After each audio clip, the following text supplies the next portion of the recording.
Hello, I'm Carl Spyrides, author of Decide Your Destiny. And I'm Angela Talent, author of Poems from a Lost Soul and host of the Relatively Damaged podcast. And this is the The destiny destiny of of your your soul. soul. Almost. We almost got it. Almost closer and closer every week. Every week. So this week we are talking about who's your hero. Last week we talked about what happens if it is your parent that has a lost soul.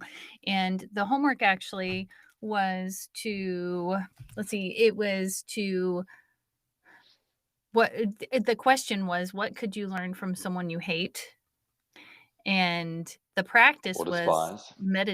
meditating, Yeah. right? Meditating on Yes, giving and receiving love to someone maybe you dislike, right? yes, exactly. Mhm. Hey, I got it. Yeah, Boom, boom, yeah. boom, done. Did you do your You're homework? done. Yes, did my homework, ticked it off. I've got to Ticked it hand it in off? to the teacher though. Yeah. Whoever the Well, teacher is, maybe we have to be a teacher for each other. yeah, right, right. Yeah, that was, it was good practice, I think, to go back and do that again, Yeah, to remember.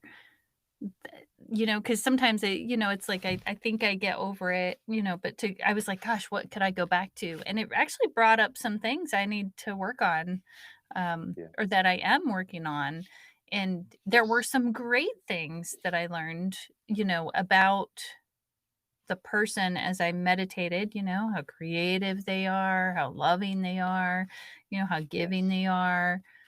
Um I Wow. was I was also surprised at the amount of work that I needed to do that, like, as I'm trying to give him I almost didn't wanna receive again, I was like, "Oh, no, no, no, you stay over there." Right, right. Like, because you don't wanna open those you don't wanna open a door sometimes that, Mhm. can let back in pain, I guess, or, challenge, you know? You kinda shut the door for a Yeah, reason.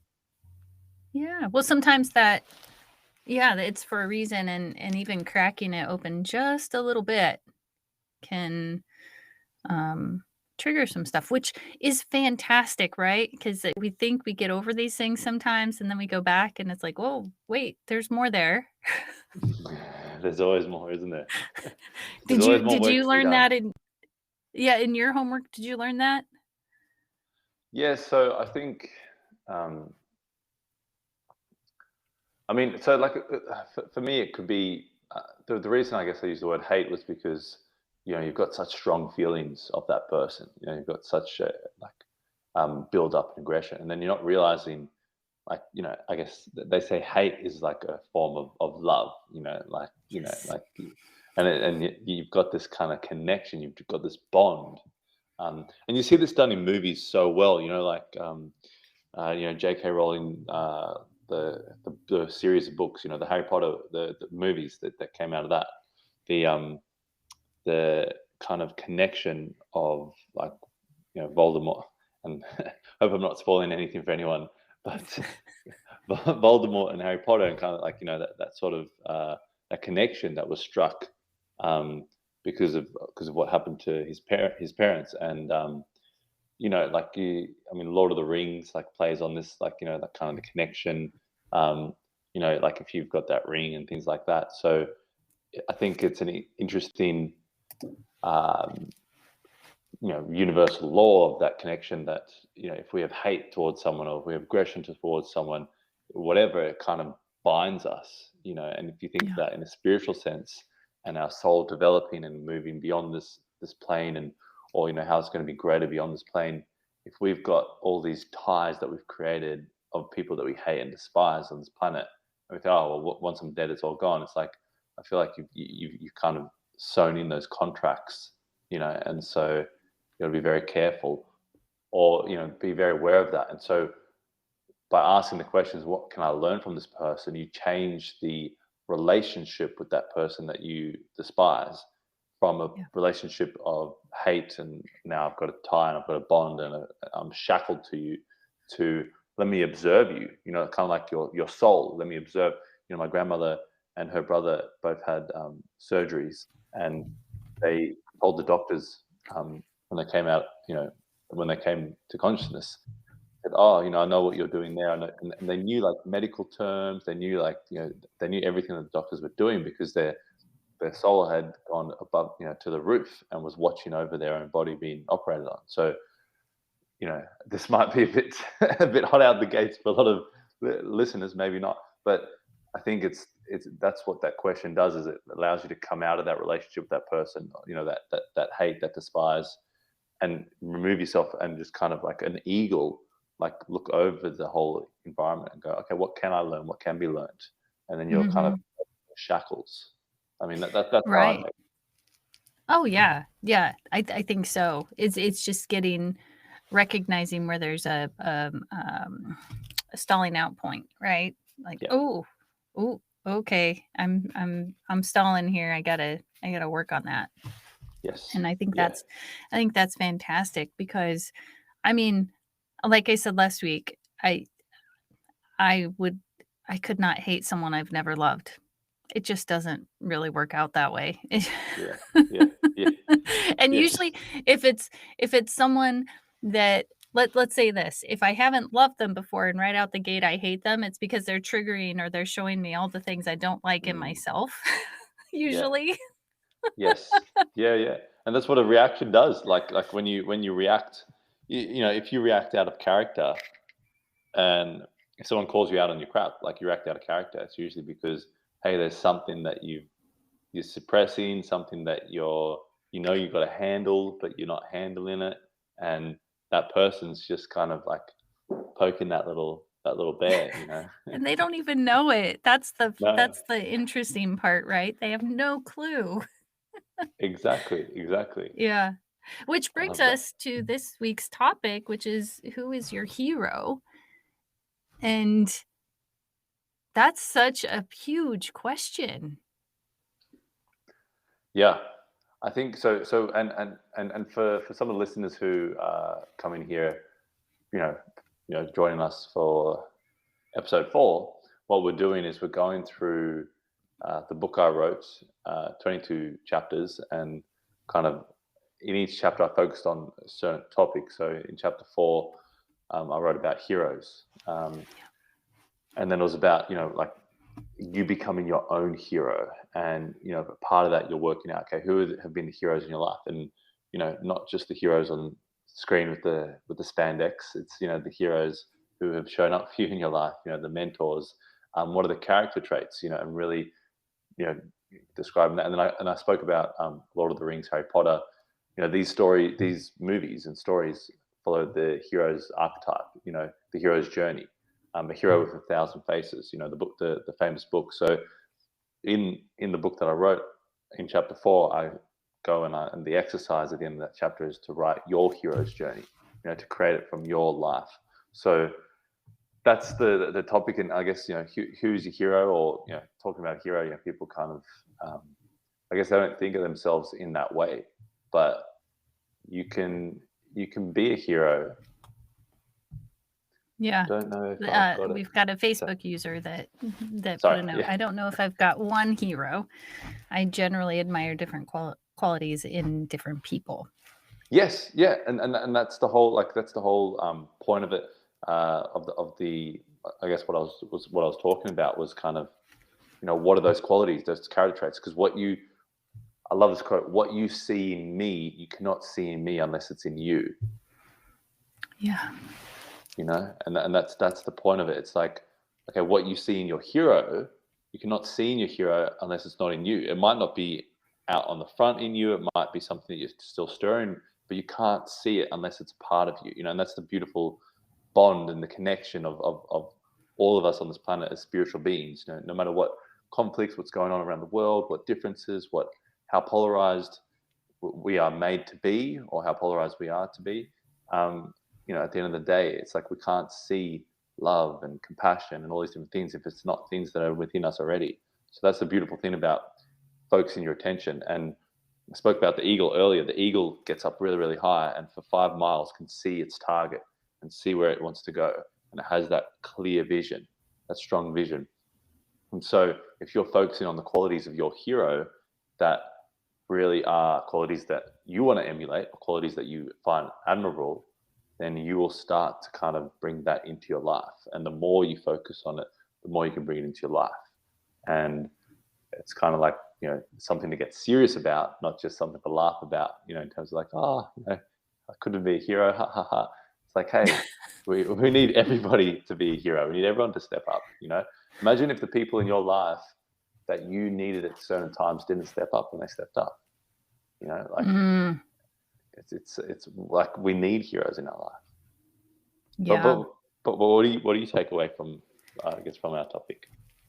Well, I love that chapter, first of all, and second of all, I did not put together how close together it came with, my literary prose, or it's called Destiny of Souls, actually, and we released it, so it's on Spotify, Apple. It should be out all everywhere this week. Oh, awesome. But it Well done. it talks, yeah, thank you. My friend Sean put the music behind it. It's absolutely gorgeous. Yes, It's, you were. Yep, yep. oh my gosh, yeah. But it talks about finding like that teacher, and who is that, and what happened. And I talk about like what happened on the journey and what did I notice, things like that. But I think for me, what was really beautiful is recognizing that for me, we are all everything, good and bad, right and wrong, um, all of that. It is inside of me. All of that. I can go to, if we're going to look at it from a binary perspective, right?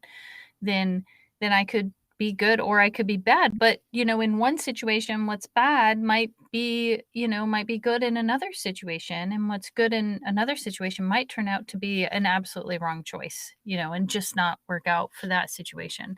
But Well, it's all at perception, the isn't end, yeah, yeah, I jokingly say that, well, I don't know if it's jokingly, but, it? recently I came up with this idea. Oh, mom is saying that the destiny of souls is beautiful. That's what she's talking about. Hey, Mum.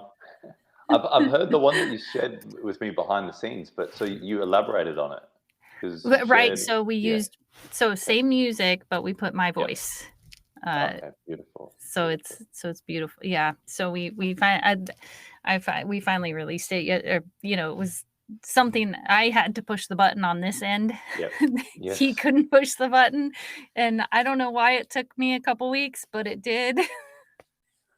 Hey, And you're doing it. you know, yeah, but what I in noticing the teacher, when we're talking about the hero and noticing the teacher, this teacher was loving. They were showing full acceptance of infinite beauty and love. There was peace, connection, and light, embodying perfection because they were perfection just as they were.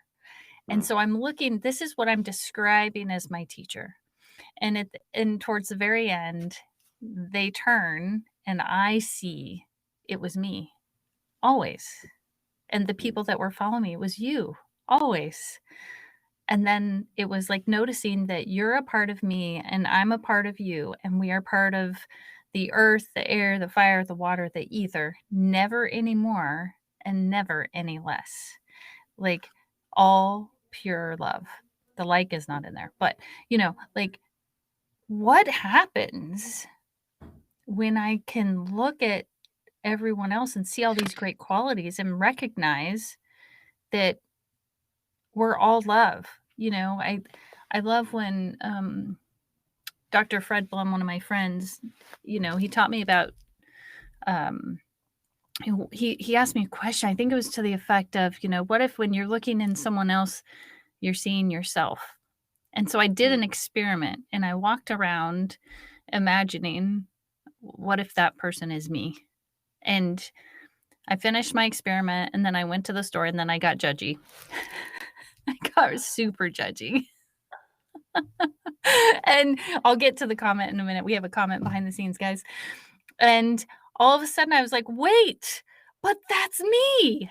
and it totally shifted my perspective, and I was like, Mm. "Whoa, that's pretty deep." Um, Yeah, for me, it was pretty deep to go, "Oh, profound. Yeah. yeah." It was profound. Okay, let's see what this comment is. A nice long comment. Oh, nice. I've never considered myself brave, which is one of the attributes I admire most. I attached physical resistance to bravery, but now realize the willingness to talk about deep seated beliefs is bravery and essentially self integrity on display. And then it says musician. Let's see if there's anything else on this end that I can't see on there. Hold on. Musicians can be brave. Musicians can be. Oh, you got it. Musicians can be brave as they give to the world their most personal stories. Just my 2 cents worth. Mate, that's more than two Yeah, cents. Appreciate it. I think that's worth. That's priceless. It's not As just we two say in cents. Australia, mate. Just realised that.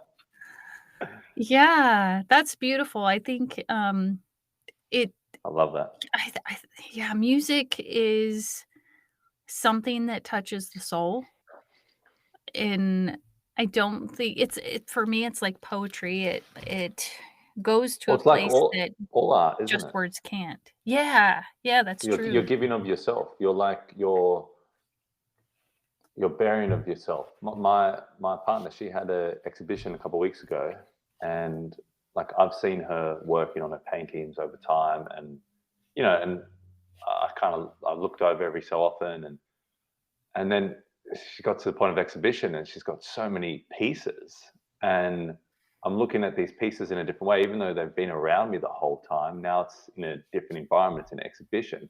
I'm looking at them, and I just like turned to her and said, like, wow, like this is parts of you. Like you've literally put parts of your spiritual being, like you as an entity, into this artwork. And she was like, like, yeah, like I got it because I could see it there. And it was just, it's not just the time and the materials and everything. It's like who you are inside. And I think that's the great thing about art is like you're figuring all that out. You're adding layers and layers, and whether that's art, painting, or musician, or for yourself and like me writing, like whatever art form it is, it's you're putting some of yourself out there into the world, and that can be daunting. That can be um, bring up a lot of things.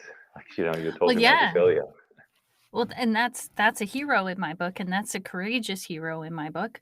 Um, on the introduction to my podcast, it says something to the effect of, "My hero is you, the one who faces insurmountable odds to come out on the other side whole. And it kind of goes on, and it says, "You're my hero because you help me be me." And I'm more okay with just being Mm, me than I was 2 years ago when the podcast started. I think I was afraid to be brave, and even yeah. though it took a lot of courage to start that podcast.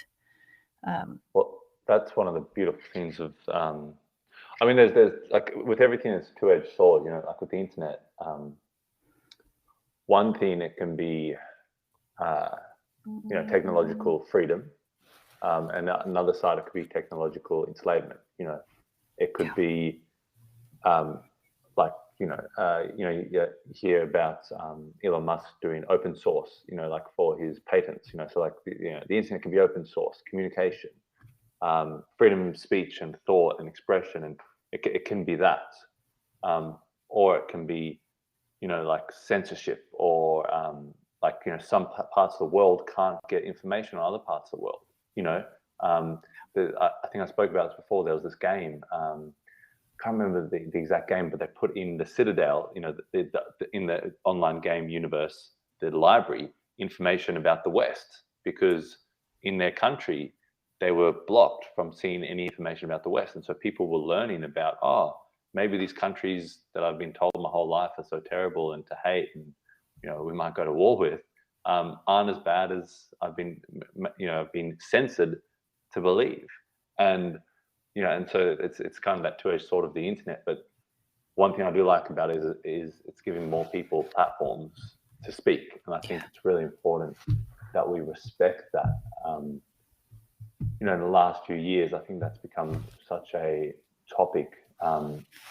And I think it's just giving people the ability to speak, and share and communicate. And for me, like when I was a kid, like talking about the double-edged sword, I had an old Nokia phone, had snakes on it, it had like, I think I just got Facebook, but I didn't know what the hell it was, and so I wasn't really exposed to it. But so if I was with my friends and if I said something stupid or maybe something unintelligent or something limited, or if one of my friends did something stupid or whatever, like it was that moment, like, oh, okay, I learned from it, or I said something ignorant, or they said something ignorant, oh, like we can learn from it, we can grow and learn. Where nowadays it's like you've got pitchforks, ready to cancel, ready to just attack, like online, these keyboard warriors. And it must be so, like I think of the kids, like you're a kid, you'll say something dumb, you might say something stupid, you might say something that you don't understand. You might be raised by an uncle or someone or whatever, and maybe you said something, racist or sexist, or I don't know, like you said something stupid in that moment. But imagine now, like you're filmed, and then you're forever tainted with that moment of stupidity. And I think this is where like common sense or human compassion needs to come into play and say, oh, instead of canceling the person and basically cutting off all their ties, which is you can look at it as a form of killing someone. Is like killing off opportunities for them to grow. How the hell are they supposed to live? Like, so it's basically you're visually killing that person. Mm. And instead of doing that, why not have compassion or communicate or pull the person aside and say, hey mate, let's just have a chat. Do you see how what you said there was kind of this or kind of that, or maybe could be misinterpreted? And I think that's what I love about conversation compared to bite-sized segments of clickbait. I think the Yeah. podcast is so powerful. Well, and I think too that sometimes we can get into I'm right and you're wrong, like there's something to that. And like I might voice a belief that says, I don't know, whatever you would consider stupid since we're using the word stupid. um, Momentary and you blip. might call me up and be like, "Hey, you might want to think about that." And I'll be like, "Well, I'm good, thanks." Yeah. And I think too, like allowing room for a human to be human Mm. is great because see, the thing Oh, is, that's I powerful. would I like rather that. yeah, I would rather someone be able to change their mind Can you say that later, again? I love that. I love that. Allowing room for allowing humans a to be human to human. be human or something like that. Yeah, Yeah. Not allowing me to allowing be the room. human. Yeah.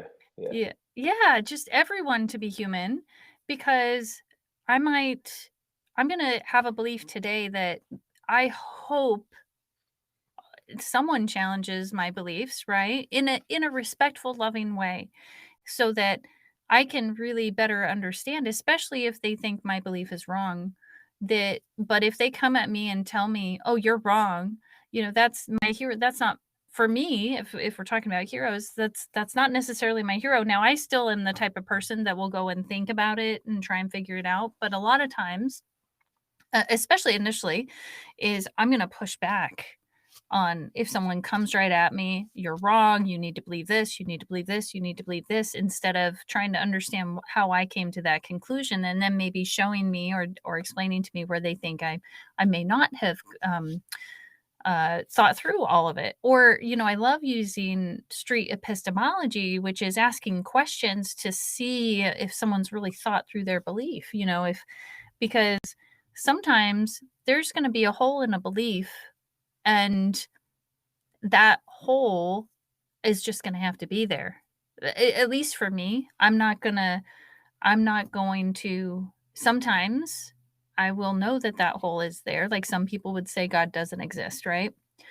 And I will know there's really not much evidence that says God exists, and I still choose to believe that God exists, right? So, it allows me to be okay with the fact that there might be a hole there, and Mm. that's okay, I still believe, right? Does that make sense? Yeah. Yeah. And if you like, if you've got it comes back to your vision, So if you've got, if you say, hey, you know, dolphins can communicate at frequencies that we can't understand, or if or dogs can see, or like other animals can see different colors and arrays that we just can't even understand. Like someone says, "No, I don't believe that. Where's the fact? Put it on a paper for me." And you go, "Well, like you can say, well, that like my belief or my understanding is not like to be, conform to what needs to be for you. Like like you're not the Yeah. verification. You know, you're not the two-step Yeah. verification for me to have this strong faith and belief." But talking about heroes, like I think what you're discussing, I mean, I've noticed a lot is so keyboard warriors and headline heroes are not heroes to me. Like so people that are just going off a headline and or just seeming all tough behind the keyboard um, is not heroic. Heroic is oftentimes doing the harder thing or the more the more challenging thing or the thing that's uncomfortable for the right cause. And so a lot of times when you share your belief, um, and I love that comment, by the way, by your mom. I mean, that's the Mom says, "I love listening to your discussions. They make me think." I love that. I love that. And I think thank you, Becky. yeah, I think they make us think too. It's fantastic. And Uh, that's the open form conversation. That's the whole, like, that's the essence of it. Like, if you want to be a hero, if you want to develop, like, you need to learn and that's personal growth and everything. And just one thing I'll say, um, Earl Nightingale, the strangest fact on earth or something. So it's like a 30-minute thing, and he talks about, like how successful think how. And one of the things he talks about was conformity, and he was saying how the reason why most people don't have what they want is blindfolded conformity. And you look at any of the major atrocities of the planet, and where people did terrible things, and it's just blindfolded conformity. They just went along with it, and yeah, then that's you know, the that is a discrimination became hot okay, and all these button. things. Yeah, yeah, That yeah, is a hot button for me.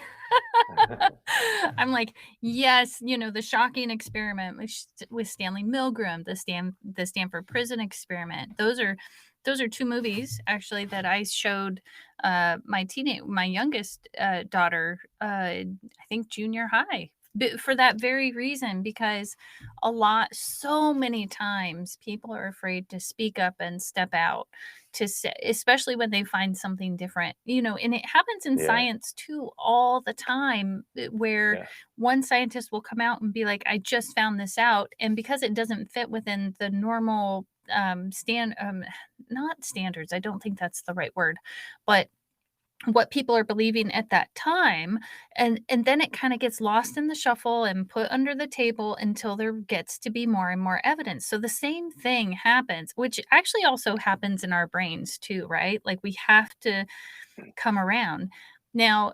But this reminds me also, now that I'm not, I think I can tie this together. We'll see how I do.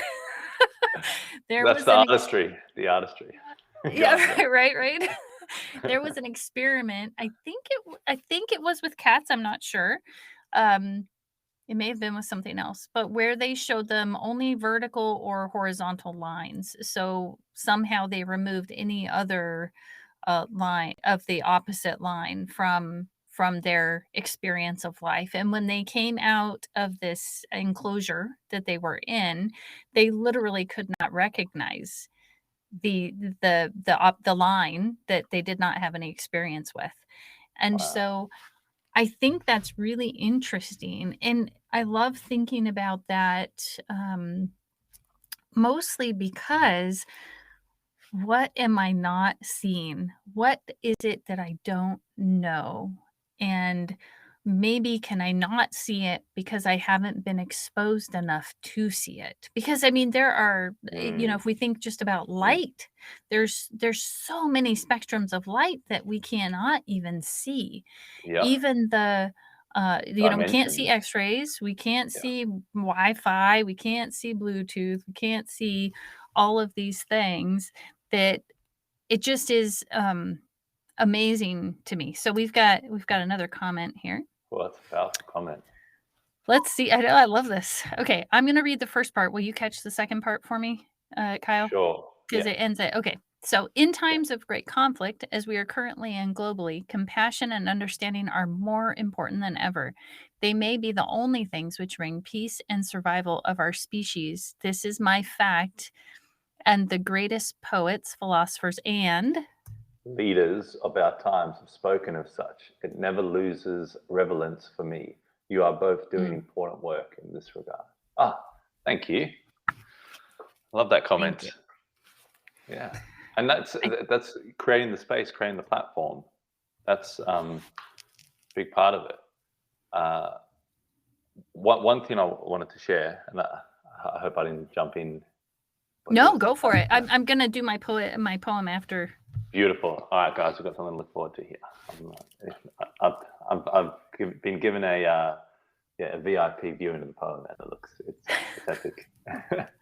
But one of the big things about being a hero, and what you were talking about, I guess what resonated with me there, and obviously the comment as well, is ethics. You know, ethics is so important. Like it's something we don't talk about. Like I mean, I don't hear it mentioned in any media form enough. You know, your ethics. What's your ethical obligation? What's your ethical dedication? You as a spiritual being, you as going to playing this physical game for the certain amount of time. What are your ethical obligations in the day? You know, not what are your, oh my god, I've got so much work to do. What I really want to be doing is watching the latest Netflix. So no, what's your ethics?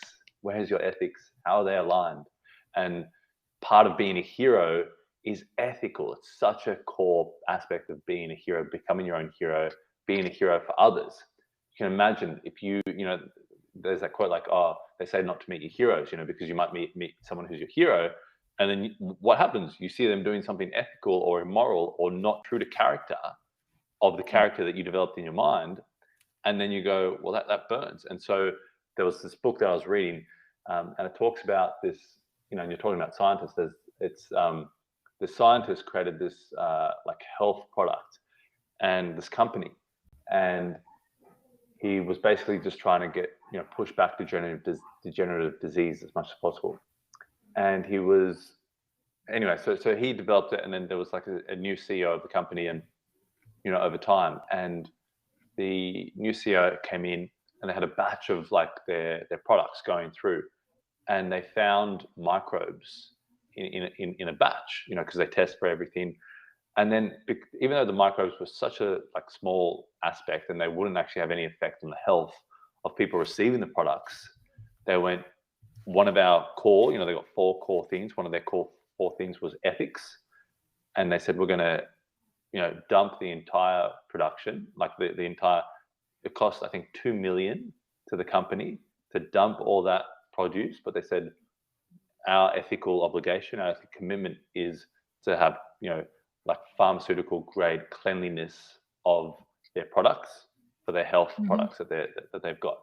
And so I just like that story just stuck with me, because it was like no cost is it's kind of saying, in a way, no cost is too high for ethics.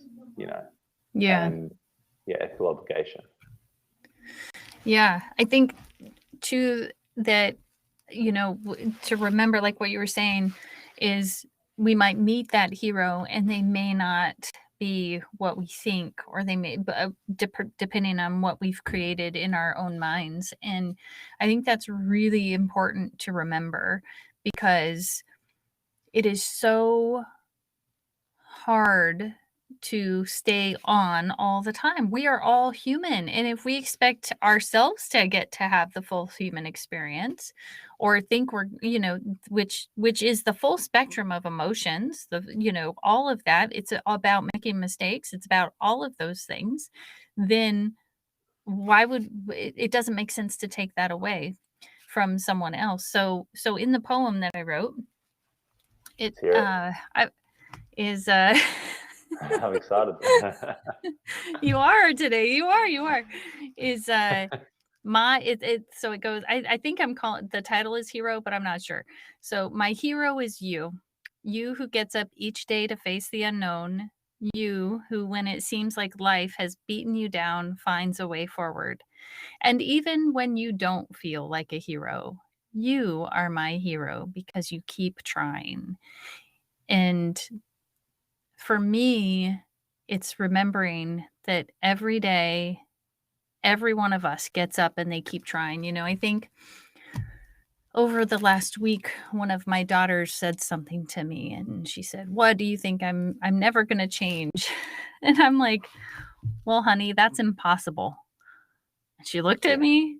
I said, "You're alive. It's absolutely impossible. You will change. You will change. You will not stay the same." And it it just stopped her in her tracks because she was ready to just get really angry. But in that moment, it just made so much sense to point to, "You're going to change. I want you to change. I want you to be you, and I can't decide who that's gonna be. Mm. You have to decide who that's gonna be." Yeah, I love Um, that. You got to be the master of your own destiny. That's what a hero is.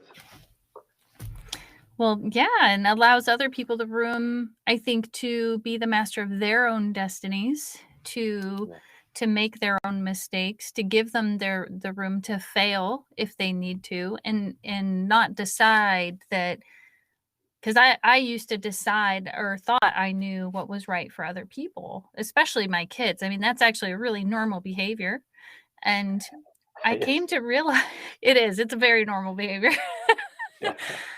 It's not true. It is the furthest thing from the truth to know the best thing I can do is love them and support them in their choices, even when their choices aren't what I think they should be, especially when their choices aren't what I think they should be. Because, I think it's in Al-Anon, a 12-step program.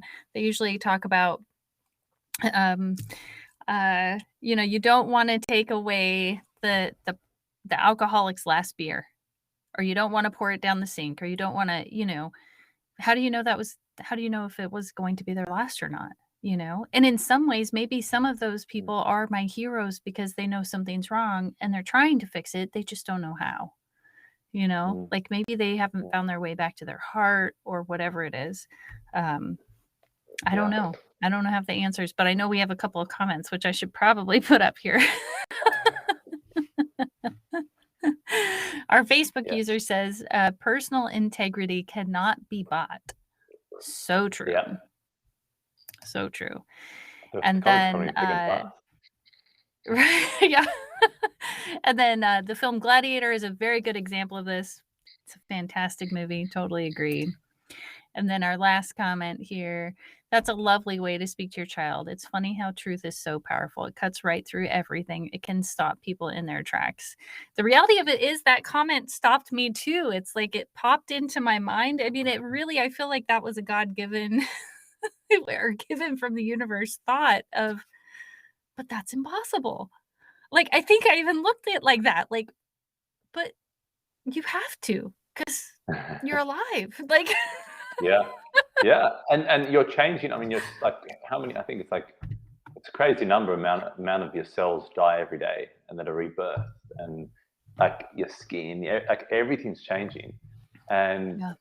you're either going one or two ways. I mean, that's the simple truth of it, And once you get into that, once you raise awareness to that, I think it's, and it's not saying like, oh my God, I had a nap, I'm going backwards. It's like, well, maybe you needed to revitalize your energy to kind of, go forward, So sometimes you have to do those two step, two steps back, 10 steps forward, like, so, Yeah. but realizing that, whether you want to change or not, you're going to change, and I think trying to I like halt that. change. Whether you want to change or not, you're going to change. I love that. Yeah, yeah, It's so true. and it's like, and the more you try and halt change or block something, or I think another great one is like procrastinate, or kind of, you realize oh, wait a minute, what I've really done is put the car into reverse and I'm kind of heading backwards. Like you realize that, oh, just because I push it to the side or block it, or, like, and we're talking about integrity, personal integrity, those sorts of things, and ethics. If you just sweep, and the biggest thing I was discussing was kind of like if you're sweeping things under the rug, humans can make mistakes, all those sorts of things, but if you're sweeping things under the rug and it's wrong, then you've like, in terms of your soul, in terms of your heart, in terms of your Mm. spirit, you've gone a football field backwards. And I'm not saying Yeah. that to make people feel terrible about themselves, but just be aware of what really goes against your moral, like harming someone. You might in the moment of anger, but realize, just have a moment of going, wait a minute, if I say something hurtful, if I do something hurtful, whatever, it's going to set me back. It's going to set my soul back. My soul's Yeah. evolution is going to be, it's going to be degenerative. And I think a lot of today, we look at the world and our society and how far we've come in a lot of ways, but there's a lot of things that are degenerative.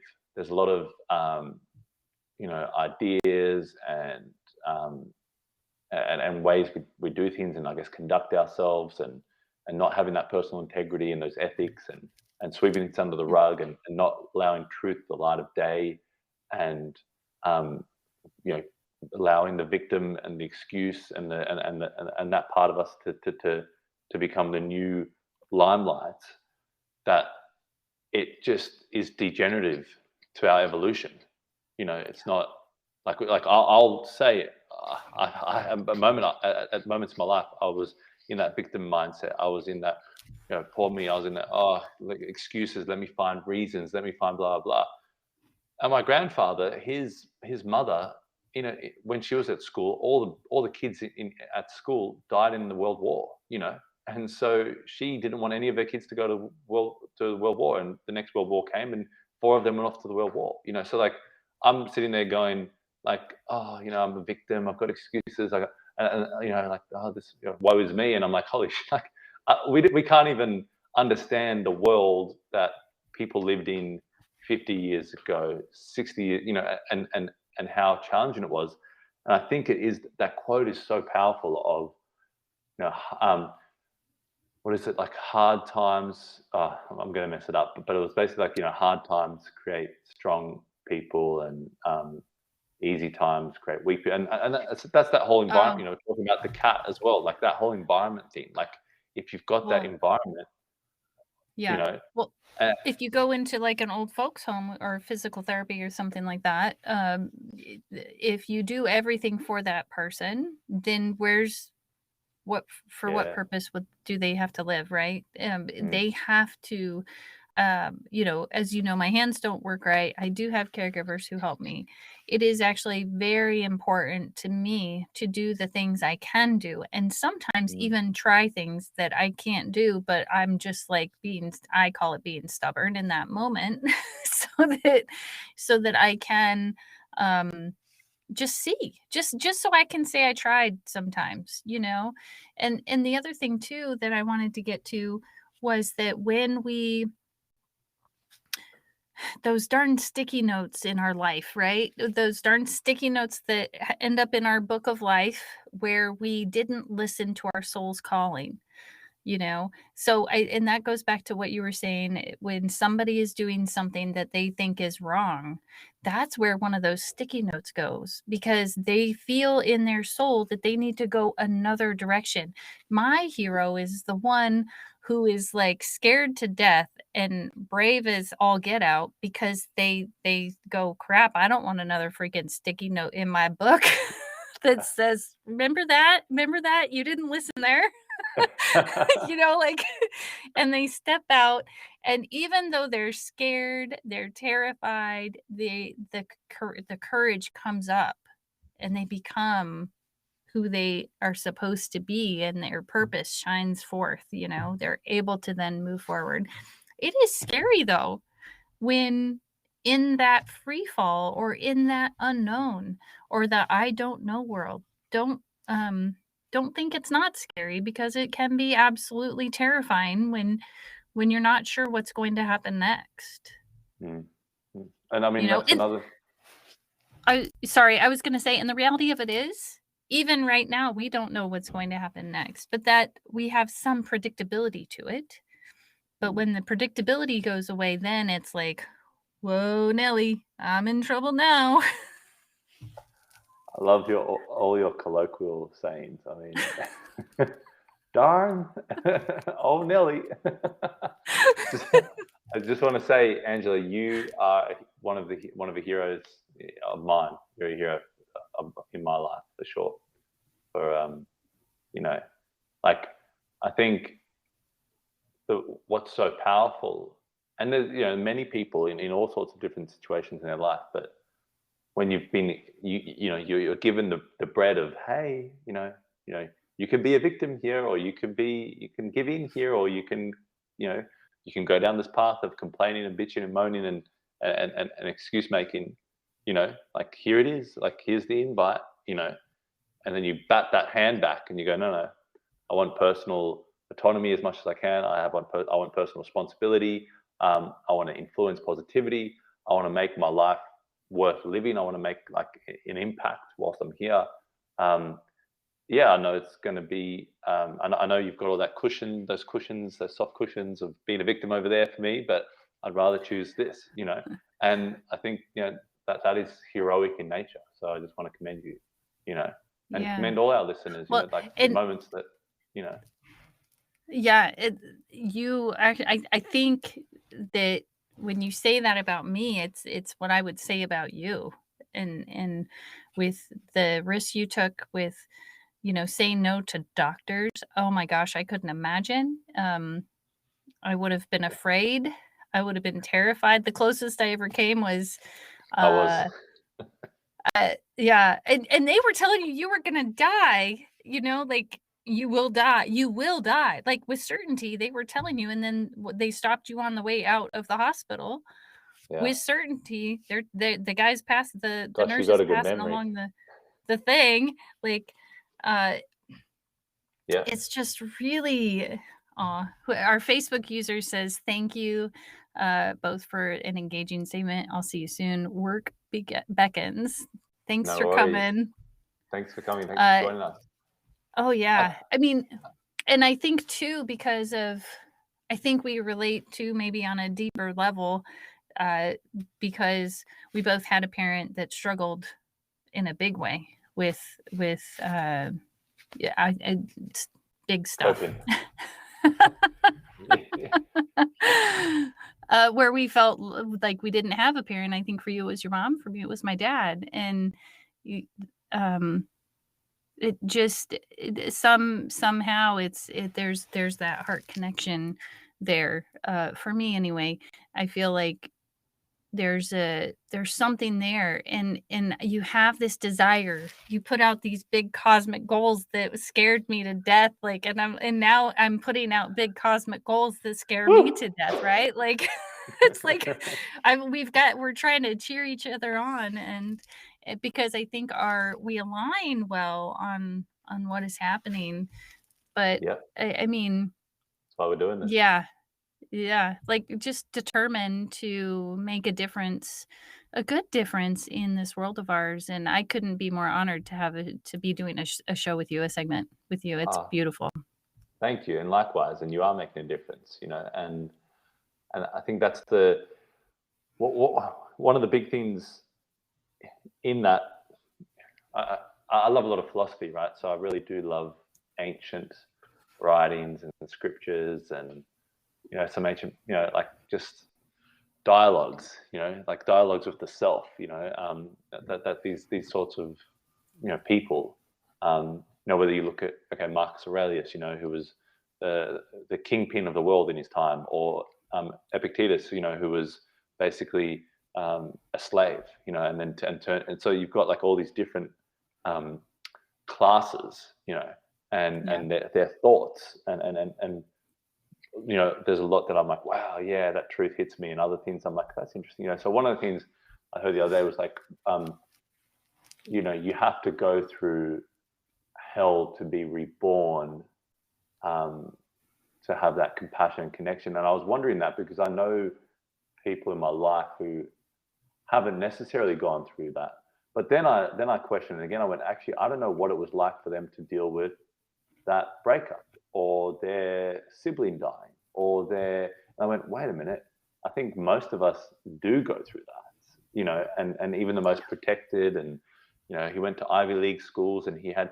I mean, I know kids that had been given everything, like a BMW at school, all that sort of stuff, and then they a few years later after they left school, they're doing drugs every weekend, but they've got the whole world at their feet. They've got everything given to them, and then they're having they're choosing to create their own hell, and it's very interesting, that kind of, it's that kind of thing of like, okay, if we did have,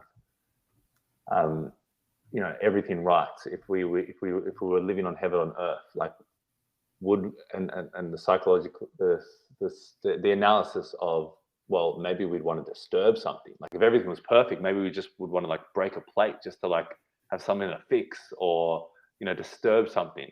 And I definitely noticed that within me, kind of this aggregator, this kind of like to disturb the chemicals, to disturb something, to grow. Like I've got to kind of, every now and then I've got this thing inside of me that wants to kind of challenge or disturb something in my own life, or in someone else's thoughts, and I've got to be careful, because sometimes I'm like, I'm ready to go toe to toe and challenge thoughts and see where we end up, and if we scream at each other, but if at the end of it we're like now to new, profound, elevated thinking, like more power to us. But not everyone can handle that. Like, so I'm someone that a lot of people can joke with it, with a lot of things, and I don't take offense. But then also I've got to understand, and I guess this is a part of being like that hero's ethics and hero's understanding, is kind of, I know I can take a lot, and I know I can, people can joke about with anything. They can say pretty much anything, if it's a joke. But if they are actually disrespecting me, like then I'll get stern. But other people won't be able to handle the kind of the jokes, or the kind of poking of the bear, or those sorts of things, and so you kind of got to understand, hey, just because I can handle that, or just because I invite that in, because I know it's going to change and challenge and provoke something for me. And if someone's saying, hey, Carl, you're better than this. I know you're better than this. You can do better. I'm like, thank you. Like, God, just because I can take that doesn't mean if I give it to someone else, they're going to receive it. And that's that compassion, reading someone else, and that sort of compassion. One thing that you said there, I really want to, there's something great that you said there earlier that I wanted to comment on, but I think it's going through the hell and those sorts of challenges that we've both been through. I think finding people to connect and communicate is the power, because we'll go away now and after this interview, and we'll go into our own sort of routine, our own sort of life, and thoughts will come in and out of our mind, and headlines will pop up and down of what's going on in the world, and all sorts of different things. But being able to communicate, like to someone about it is powerful. And my father just sent me a message. I was chatting to him, and I found something out about copper, and way back in ancient Greek times, where copper, the Greek, when they first became, because in Greece, within 50 miles of anywhere in Greece, you've got the ocean. So the ocean is always there, and the land is very rocky, and it's not great for planting. And you look at something like olive oils. Olive oils, it's such a hard, like laborious process, that back in the day, if you created the olive oil farm, it wouldn't be until your grandsons did it start actually producing and blossoming. And so they had to get on ships and go around the Mediterranean.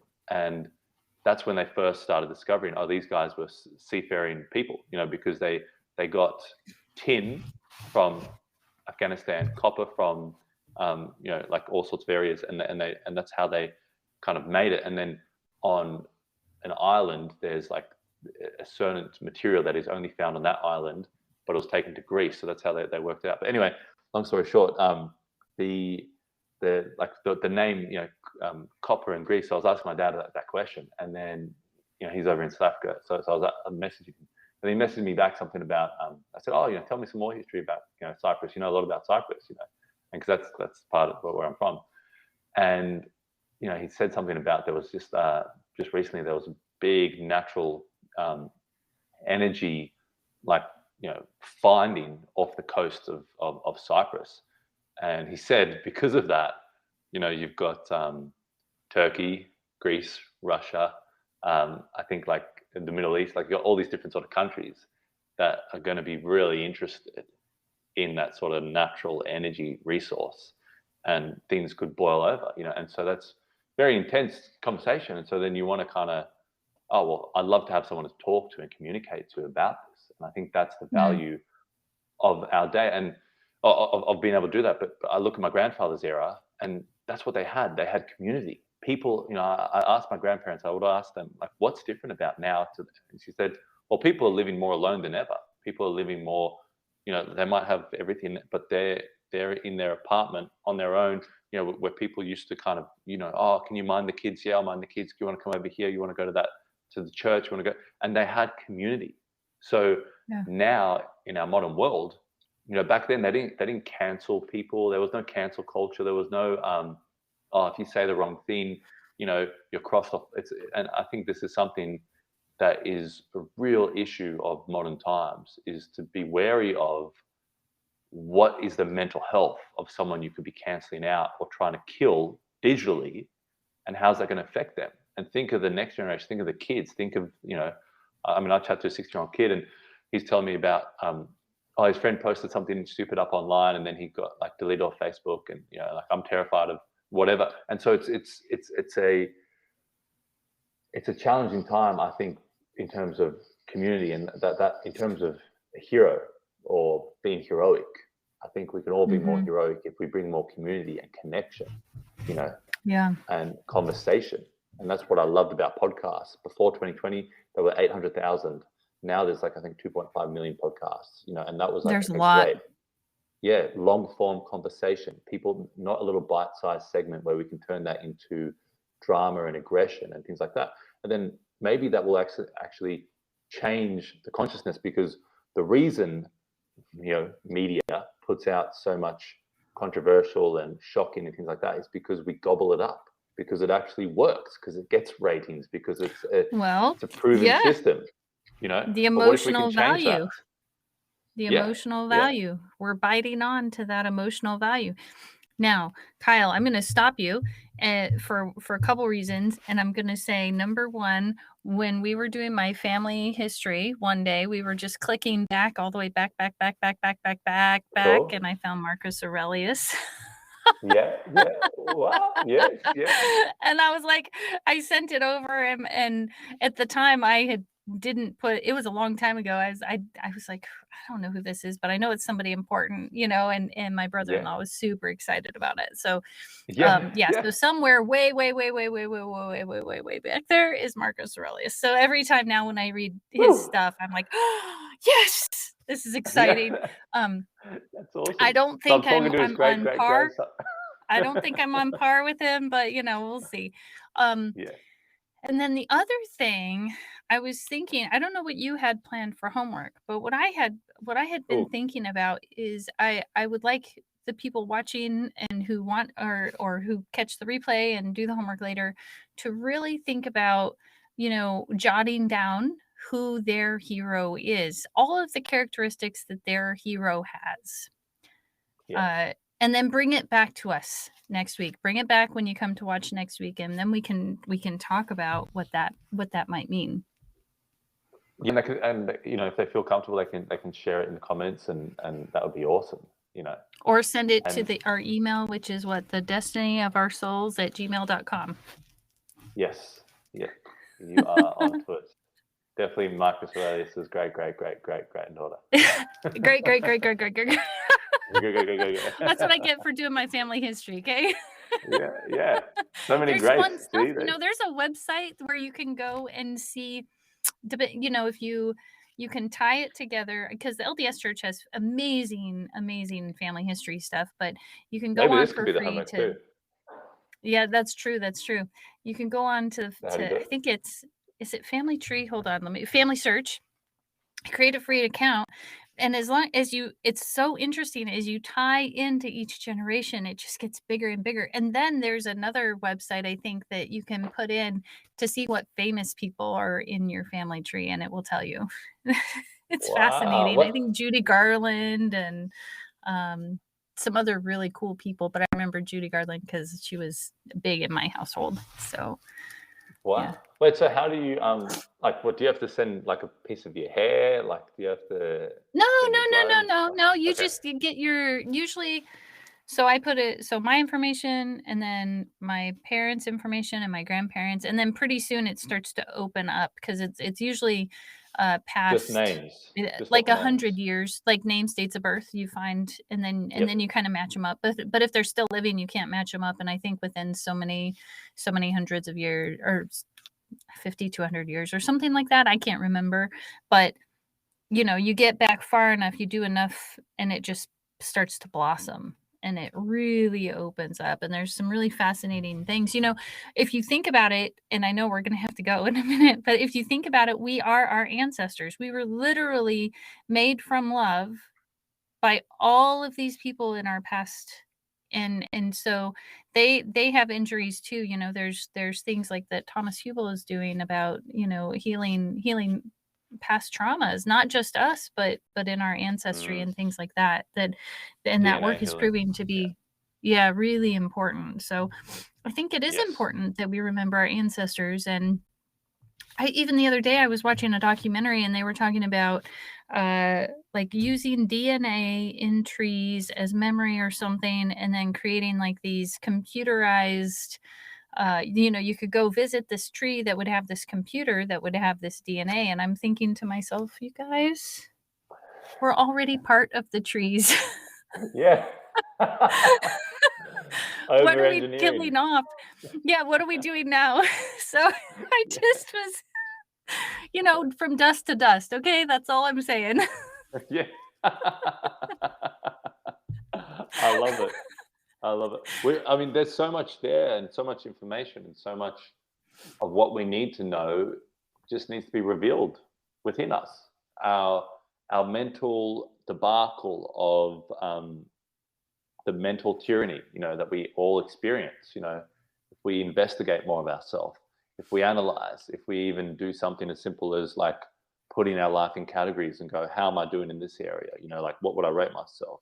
Okay, why am I there? How do I, and then we can go, oh, that's why I'm feeling temperamental. That's why I'm up and down. That's why, and we just analyze, like we uncover more of ourselves. But the problem is, like we invest so much time in this box, that we're viewing, and that gets all our Yeah, dedication. But yeah, that was part of the hero's journey. What I created was, hey, write your own damn hero's journey. What has happened in your life? When was your resurrection? When was your mentor? When did they come into your life? And actually make your life important. Because if you're going to actually yeah, impact someone else's life, you need to actually yeah, focus on it and make it important and go, okay, what happened here? Okay, great. And then where do I want to go? And I think it's that Steve Jobs quote of, we connect the dots by looking backwards. So don't look back to go through the trauma and feel the pain again and repeat it and like Joe Dispenza says, don't rewire and fire. You know, create new pathways, but look back at your journey so far, and then you can start to actually. That's the data. That's yeah. the How statistics.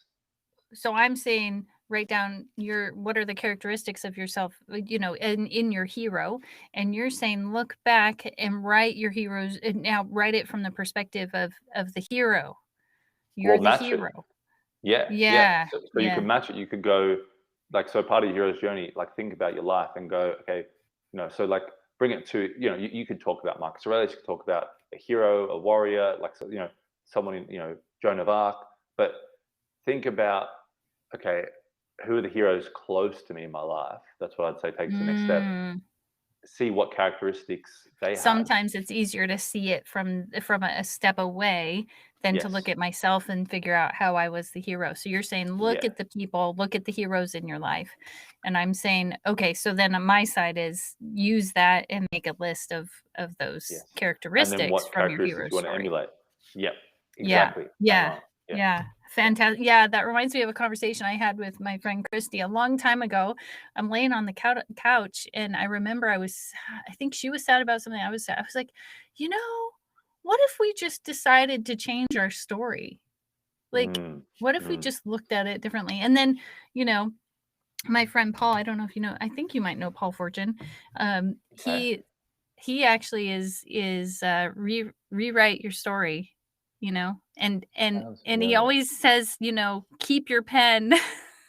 I love that. I love that. I love that. It's it's fantastic. That's You powerful. gotta love Paul. He is actually one of my heroes. I have so many heroes, you have no idea. But because everybody is my hero. In my book, I can see the struggle. And I believe, it's like people say 50% of the people we meet are struggling. And I say no, 100%. They've either struggled or they are struggling.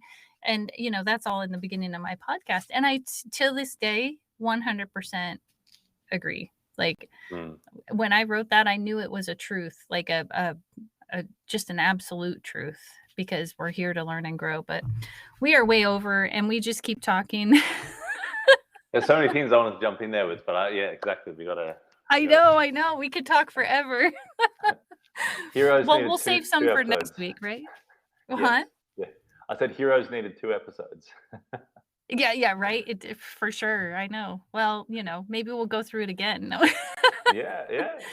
Anyhow, Why not? okay. I love it. Well, I'm Okay. Angela, I'm Kyle, and and this this is is the the destiny destiny of of your your soul. soul. We'll see you next Awesome. week. See you guys. Bye.